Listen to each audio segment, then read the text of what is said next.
ETF index mutual funds నేర్చుకుని stock మార్కెట్లో రాణించాలనుకుంటున్నారా? వెంటనే ఈ నెంబర్కి కాల్ చేయండి.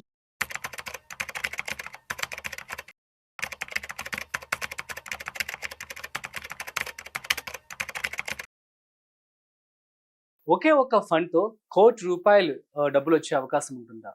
సో, దీనికి సంబంధించి మనతో చెప్పడానికి ఇవాళ మనతో ఫైనాన్షియల్ ఎక్స్‌పర్ట్ శ్రీరామచంద్రమూర్తి గారున్నారు. సో, వారి మాటలో అడిగి తెలుసుకుందాం.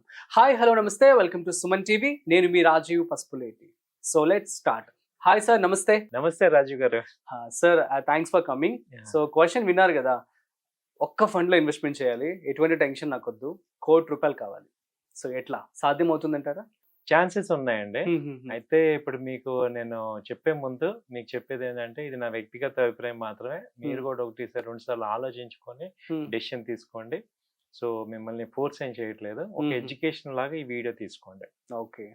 సో, దీనిలో ఏంటంటే ఇప్పుడు మ్యూచువల్ ఫండ్స్ అందరూ ఏం చెప్తున్నారంటే డైవర్సిఫై చేయండి, డైవర్సిఫై చేయండి అని చెప్తున్నారు. అవును. అయితే మనం ఏంటంటే ఇప్పుడు ఒకటే ఫండ్ హ్మ్. అదే ఫండ్ డైవర్సిఫై చేసి వాళ్ళకి వాళ్ళు డైవర్సిఫై చేసి ఉన్న అసెట్ క్లాసెస్‌లో హుహు. మనకి మంచి అవుట్‌పుట్ ఇచ్చే ఫండ్ ఏది అంటే ఇప్పుడున్న డేటా ప్రకారం చూస్తే హ్మ్. ఈ ICICI Prudential multi asset fund అనేది ఉంది. హుహు. ఇదేంటంటే సెబీ రిజిస్టర్డ్ ప్రకారం మల్టీ అసెట్‌లోకి ఈ వీళ్ళే డైవర్సిఫై ఆటోమేటిక్‌గా చేస్తారు. షిఫ్ట్ అవుతూ ఉంటారు. హుహుహు. సో, ఈక్విటీస్‌లో ఉంటారు వీళ్ళు. అలాగే గోల్డ్, తర్వాత బావుంది.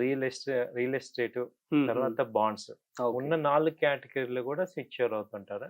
So, okay. మేజర్‌గా 45-70% వరకు ఈక్విటీ.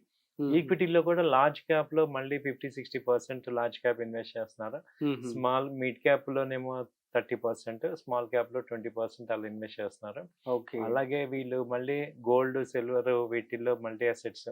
దీని పేరే మల్టీ అసెట్ ఫండ్ కాబట్టి వాళ్ళకి ఆ ఆపర్చునిటీ ఉంది. ఓకే. సో, మళ్ళీ మనం సెపరేట్‌గా మళ్ళీ mutual fund, gold mutual fund అని, తర్వాత మిడ్ క్యాప్ అని, స్మాల్ క్యాప్ అని ఇలా హుహు. రకరకాలుగా మనం డైవర్సిఫై చేసుకుంటున్నాం. అవును. మనం చేసే బదులు వాళ్ళే అలాంటి ఫండ్ ఏదన్నా ఉంటే దానిలో ఇన్వెస్ట్ చేయటం ద్వారా హుహు. మనం వాళ్ళు డైవర్సిఫికేషన్ ఎటు చేస్తారు కాబట్టి హుహు. మనకి స్విచ్ ఓవర్ టెన్షన్ ఉండదు. అవును. అవును. సో, ఇది డైరెక్ట్ ఫండ్ తీసుకోండి. మళ్ళీ మీకేమవుతుందంటే ఒక 1% దాకా కమిషను మీడియేటర్స్ కట్టకుండా డైరెక్ట్‌గా సరిపోతుంది. సో, హుహుహు. ఇలాంటి ఫండ్‌లో ఏంటంటే ఈ ఈ స్మాల్ క్యాప్, మిడ్ క్యాప్‌లో కూడా వాళ్ళు సెలెక్టివ్‌గా ఏ కంపెనీస్ బాగున్నాయో చూసి వాటిల్లో ఇన్వెస్ట్ చేస్తుంటారు. హుహు. అలాగే ఇప్పుడు ఈ పథకంలో లాస్ట్ ఎప్పటినుంచి వచ్చింది ఏంటని చూస్తే ఇది 2002 నుంచి స్టార్ట్ అయింది. ఓకే. సో, ఇది దాదాపు 14.5% ఈ ఇయర్ ఇచ్చింది. సో, హుహుహు. 3 ఇయర్స్‌లో చూస్తే హుహు. ఇది 22% 3 ఇయర్స్ నుంచి కాలిక్యులేట్ చేస్తే వచ్చింది. హుహు. అలాగే మనం 7 ఇయర్స్ చూస్తే ఈవెన్ హ్మ్. 17% రిటర్న్ ఇచ్చినట్టే. ఓహ్! గ్రేట్. సో, అలాగే 10 ఇయర్స్ చూసుకున్నా 16% ఇచ్చారు. ఓహ్! సో, హుహుహు. 16% సిఏజీఆర్ అంటే బాగా మంచి పెర్ఫార్మ్ చేసినట్టే. హుహు. సో, ఇలా మనం ఏంటంటే ఈ మల్టీ అసెట్స్‌తో ఛాన్సెస్ ఎక్కువుంటాయి. సో, హుహుహు. మీకేంటంటే ఇది మిగతా మార్కెట్ డేటాతో కంపేర్ చేస్తే ఒక 7% హ్మ్. హైయర్ రిటర్న్స్ ఇస్తున్నాయి. ఈ ఫండ్ హుహుహుహు. ఇస్తుంది ఆల్రెడీ. ఓకే. సో, వీళ్ళెలా పెడుతున్నారు ఏంటి అంటే ఈక్విటీలో ఏంటంటే ఒక 50-70% ఇస్తున్నారు. హుహు. అలాగే గోల్డ్ ఈటీఎఫ్‌లకి ఒక 10%, హుహుహు. అలాగే డెట్ ఫండ్స్‌కి ఒక 10, హుహు. అలాగే రియల్ ఎస్టేట్, రీట్ ఇన్‌ఫ్రాస్ట్రక్చర్ వీటికేమో ఒక 10%. ఓకే. అలా అన్ని రకాల పెట్టుబడులు ఇవి పెడుతున్నారనమాట. అండ్ కాబట్టి ఇందులో మనం రిస్క్ కూడా తక్కువే ఉంటుంది. తక్కువే ఉంటది హ్మ్. కాబట్టి, ఇప్పుడు ఒక సెక్టార్ అండర్ పెర్ఫార్మ్ చేసినా, మిగతా సెక్టార్స్ పెరుగుతాయి కాబట్టి, నో ఈ ప్రాబ్లమ్. ఈ ఫండ్ బ్యాలెన్స్ పెర్ఫార్మ్ అవుతుంది. అవుతుంది. హుహుహు. కానీ నార్మల్‌గా మనం ఏం చేస్తున్నామంటే, ఒక ఈక్విటీ ఫండ్ పెట్టామనుకోండి, అది తగ్గిందంటే వేరే ఆల్టర్‌నేట్ లేకుండా అవుతుంది. ట్రూ. ట్రూ. ట్రూ. సో, ఇదొక అవును. బెనిఫిట్ అవుతుంది. హుహుహు. ప్రెజెంట్ పోర్ట్‌ఫోలియో చూసుకుంటే వీళ్ళకి దాదాపు 57,000 కోట్లున్నాయి. హ్మ్. దీనిలో ఉన్నాయి ఈక్విటీలో. అలాగే ఇందులో ఏంటంటే ఈక్విటీలో 49% ఈక్విటీలో ఇన్వెస్ట్ చేశారు. హ్మ్. అలాగే డెట్‌లో 14%, కమోడిటీలో 11%, రియల్ హుహుహు. ఎస్టేట్‌లో ఒక 2%, అలాగే 23% క్యాషెస్ కూడా పెట్టుకున్నారు. Cash balance. ఓకే. ఎందుకంటేనే డిప్‌లో వీళ్ళు బై చేసేటట్టు. ఓకే. సో, ఇదొకటి మంచి మనం చూసుకోవచ్చు. మీరన్నట్టు ఎవరికైతే ₹1,00,00,000 హ్మ్. సీరియస్‌గా అటెంప్ట్ చేస్తున్నారో హ్మ్. వాళ్ళు డిఫరెంట్ అసెట్స్ చూసే కన్నా హుహు. ఇలాంటి దాన్ని చూసుకోవటం బెస్ట్ ఒక అంటారు. బెస్ట్ ఆప్షన్ లాగా సార్, అనిపిస్తుంది. ఈ వీడియో చూసిన తర్వాత సిప్ చేసేవాళ్ళు కన్‌ఫ్యూజ్ అవుతారేమో. సో, వాళ్ళకేం చెప్తారు మరి? SIP or multi asset fund? Multi asset ఫండ్‌లో సిప్ చేయండి. That's it. Multi asset fund ఇప్పుడు ఐసిఐసిఐ ప్రుడెన్షియల్ మీకు ఒక ఎగ్జాంపుల్ చెప్పాను ఇప్పుడున్న దానిలో. సో దీనిలోనే చూసుకొని నేనేం ప్రమోట్ చేయట్లేదు ఐసిఐసిఐని. జస్ట్ ఇక్కడ నేను చూసిన డేటాలో ఇది బాగుందని చెప్పి ఒక ఎడ్యుకేషన్ లాగా మీకు ఇస్తాను. సో ఎంత ఇన్వెస్ట్ చేస్తే మీ ఏజ్ ఫ్యాక్టర్, ఇప్పుడు ఎస్ఐపిలో అది మ్యూచువల్ ఫండ్స్ లో ఏంటంటే మేజర్ గా చూడాల్సింది మన ఏజ్ ఫ్యాక్టర్ ఎంత, టార్గెట్ ఇయర్స్ ఎంత.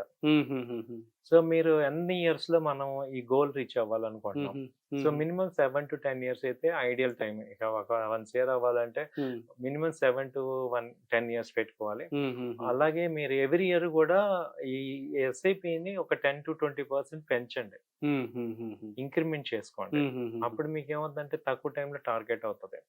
సో ఫస్ట్ ప్రయారిటీ మీరు ఏమి ఇవ్వాలంటే ఈ డిస్క్రిషనరీ ఎక్స్పెన్సెస్ కి ఇవ్వకుండా ఒక 10 ఇయర్స్ మీరు కనుక సీరియస్ గా తీసుకుంటే మీరు మీ చేతిలో ఒక 1 ఇయర్ ఉండేటట్టు ప్లాన్ చేసుకోవచ్చు. Okay super. అంటే మినిమం ఇన్వెస్ట్మెంట్ ఎంత అయితే బాగుంటుంది అంటారు ఈ యొక్క మల్టీ అసెట్ ఫండ్ లో? అంటే యావరేజ్ గా మీరు ఏంటంటే ఈ ఇది ఎస్ఐపి క్యాల్కులేటర్ ఉంటుంది. నాకు ఇప్పుడు ఒక 10 ఇయర్స్ లో 1 ఇయర్ కావాలంటే ఎంత ఈఎంఐ, నేను ఇప్పుడు ఎంత ఎస్ఐపి చేయాలనేది ఉంది. ఇప్పుడు మీరు యావరేజ్ గా 15% ఇది ఇస్తుంది కాబట్టి 15% సిఐజిఆర్ మీద 10 ఇయర్స్ లో 1 ఇయర్ కావాలంటే ఈ ఈఎంఐ ఎంత రావాలి, ఎస్ఐపి ఎంత రావాలని వస్తుంది. అది మీరు పెట్టుకోండి. ఓకే. సో ఆ టార్గెట్ అవుతుంది. అండ్ ఇంకోటి ఏంటంటే మోర్ ఓవర్ ఇండియా ఇప్పుడు షైనింగ్. సో ఇప్పుడు నెక్స్ట్ 10 ఇయర్స్ చూసుకుంటే ఇండియా ఫస్ట్ కూడా అవ్వచ్చు. ప్రెసెంట్ ఇప్పుడు 4th ప్లేస్ లో ఉన్నాం మనం. సో 2nd, 3rd ప్లేస్ లో కూడా రావచ్చు. కాబట్టి ఇప్పటిదాకా ఏంటంటే ఇండియన్ మార్కెట్ లో మన రీటైల్ క్లయింట్స్ సంపాదించట్లేదు. సో ఇప్పుడు మనం తప్ప అందరం సంపాదిస్తున్నాం. సో మనం సంపాదించాలంటే ఇలాంటి ఫండ్స్ ఏదన్నా చూసుకొని మనం మేజర్ అమౌంట్స్ దానిలో మనం పెట్టుకోవడం ద్వారా మంచి అమౌంట్స్ గెయిన్ చేయొచ్చు. Okay super sir, thank you so much. So guys అర్థమైంది కదా. సో మల్టీ అసెట్ ఫండ్ లో కనుక మీరు పెట్టుబడి పెట్టినట్లయితే సో మీ యొక్క ఫండ్ సేఫ్ గా ఉంటుంది. అట్ ద సేమ్ టైం మంచి రిటర్న్స్ కూడా రావడం జరుగుతుంది. విత్ ఇన్ 10 ఇయర్స్ లో మీరు 1 crore కూడా రిటర్న్స్ పొందే అవకాశం ఉంటుంది. సో చక్కగా మీరు ప్లాన్ చేసుకొని ఇన్వెస్ట్మెంట్ చేసుకోండి. సో మీకు కనుక ఏమైనా డౌట్స్ ఉంటే కామెంట్ చేయండి, మేము మీకు రిప్లై ఇస్తాము. సో ఇలాంటి మరిన్ని ఇంట్రెస్టింగ్ కాంటెంట్ కోసం చూస్తూనే ఉండండి సుమన్ టీవీ.